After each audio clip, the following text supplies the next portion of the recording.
What is going on YouTube, y'all squad? It's your boy Yakrates. This is your review for Real Housewives of Beverly Hills season 14, episode 4. Um, the ending just left me perplexed. It's possibly because it was a long day at work and I'm just drained. So I'ma just chalk it up to that, but I'm more than sure we're gonna pick back up from right there, so it don't even matter. But speaking of picking up where we left off, we pick up where we left off from last week's episode. And Dorit says to Kyle that there are two sets of rules, and she wants blind loyalty from her for the most part. Kyle agrees. I don't know if Kyle knew that she agreed, but Kyle agreed. So I mean, there's that. Dorit brings up the fashion show and being ghosted for 6 months, and sudden mouths to Erica, we're going back that far, and Erica mentions years ago. And I'm glad that I'm reading this because I need to remember this for. I'm gonna just say it now because I'm probably not gonna remember because I am tired. But Sutton brings up saying things low but not saying it loud enough for everybody to hear, and that's in reference to Erica talking to Kyle, but you literally, now mind you, that was almost refuting what was being said, but Sutton, even though you wasn't refuting anything, you're sitting here mouthing something to somebody else. So I'm just saying, like, I need consistency, baby.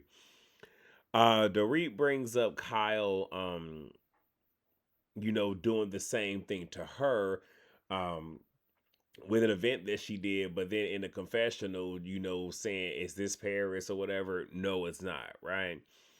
And that, I believe that was what, 2019. So like that's far, far back. But okay.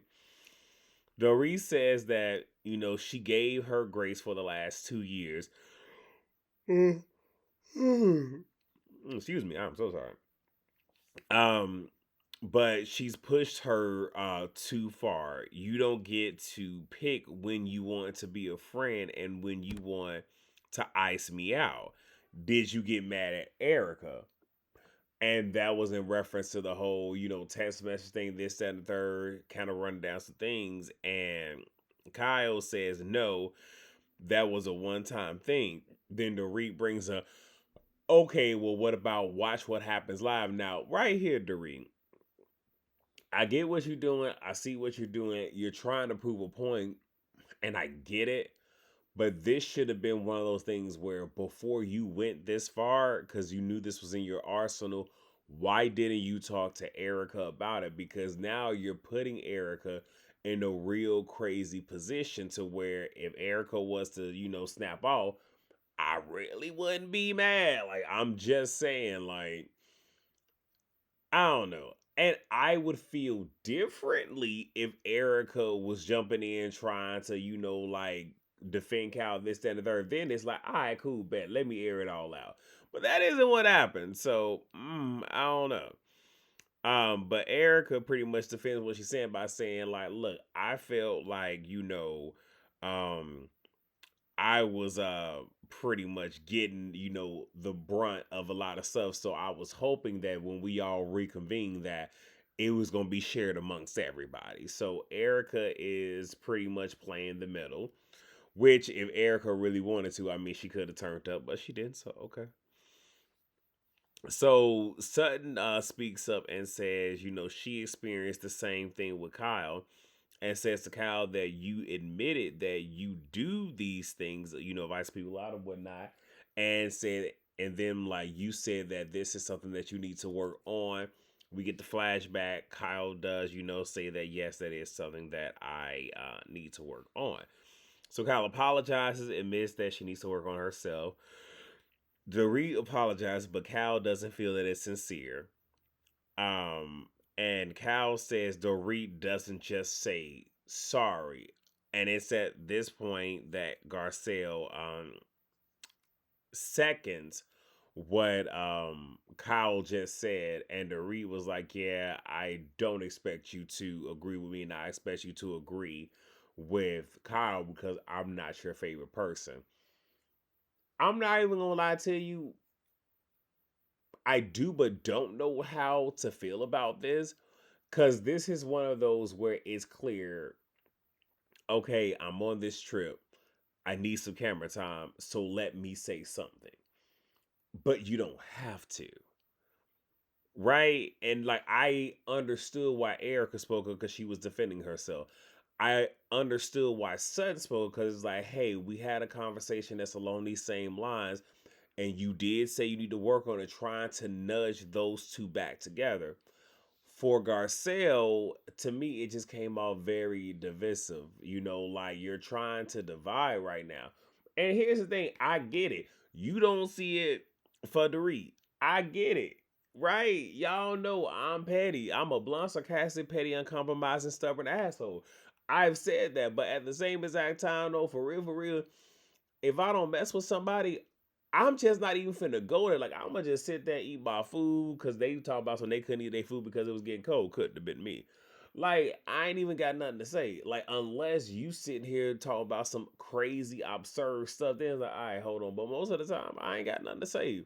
So to me, it's just like Garcelle is just coming off very, very thirsty, and I got it. She likes to ghost produce just like Kyle. She does a better job at it than Kyle, but it's coming off like you're real pressed, and that is not a good look. I'm just saying. So I already said that. So there's awkward energy. Dorit decides that you know what, I'm gonna turn it in. Okay. So then it's the next day. Dorit and Erica talk. Erica is concerned with what Dorit is going through personally and being quick tempered. And though Erica didn't say it, I think she was trying to, how can I say, liken that to what she was going through with Tom and the cases and how she was just snapping on everybody, the whole shebang, I feel like that's what she was trying to say, but not really wanting to say too much because the last thing that Erica wants is for us to see the flashbacks of her saying that she doesn't care about anybody but her and all the other stuff, right? So I get it.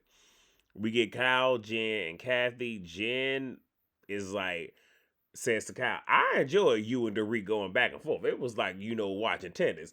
Baby, I holler. It's just, but it was one of those where I'm kind of saying, like, I don't know how I would feel. Like, you mean to tell me my anguish brought you pleasure? Yeah, I don't know. I don't know. I don't know that I would have crashed out. Because I know me. My lord. And Cal just, wants to have fun. So they go on the boat. Sutton is crushing on Captain Theo.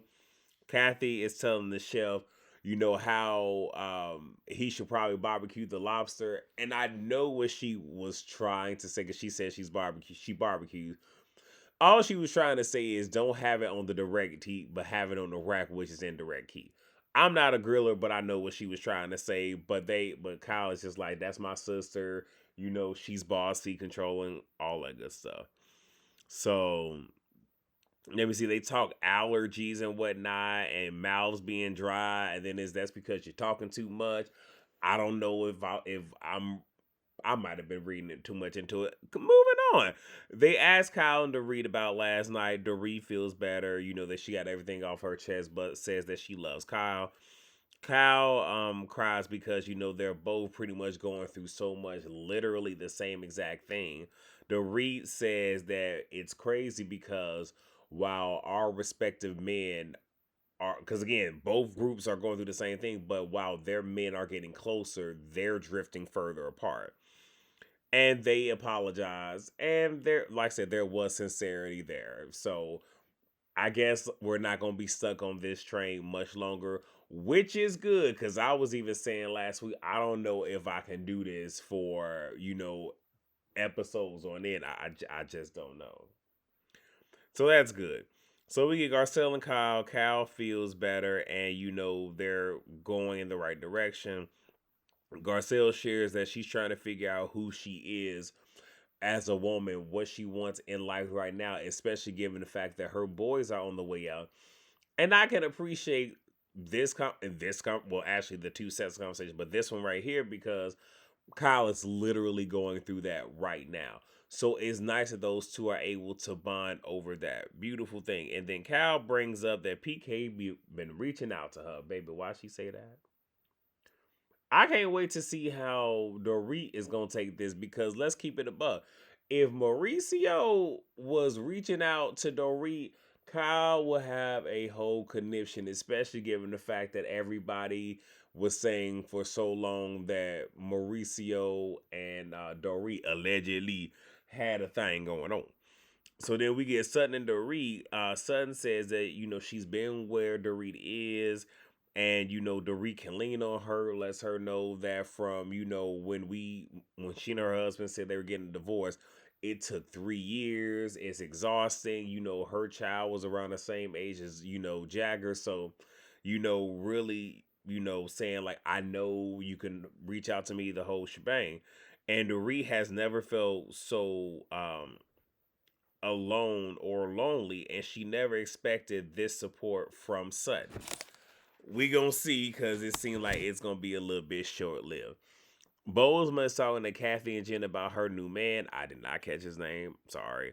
Kathy asks, how is this given the fact, what happened with her ex? And she's like, and I'm guessing the whole dating thing. And Bozeman mentioned how it's hard and her second ex. So now who she's dating, well, her ex. So not who she's dating now, but her ex. How that person was a con artist. And then Jennifer Tilly tells us how pretty much her man didn't have nothing and how she would have to take her credit card, slide it up under the table, give it to him so he can pay for the meal so he can feel more like a man. I'm like, baby, that's a whole lot. Like, I mean, if you ain't got it, you ain't got it. But why we fronting? What is that? Oh, okay. All right. Hold on. My dang dog trying to get up out of her dang on bodysuit. She doing too much. Yeah, I'm talking about you. Looking at me like she be looking at me like, why is you telling my business? Because I can't see. I'm look what, and I'm acting just like my mom. Wow. Anyway, go ahead finish this review.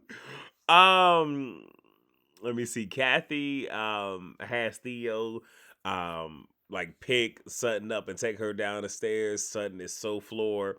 And Dorit gives Theo Sutton's number. So I wonder.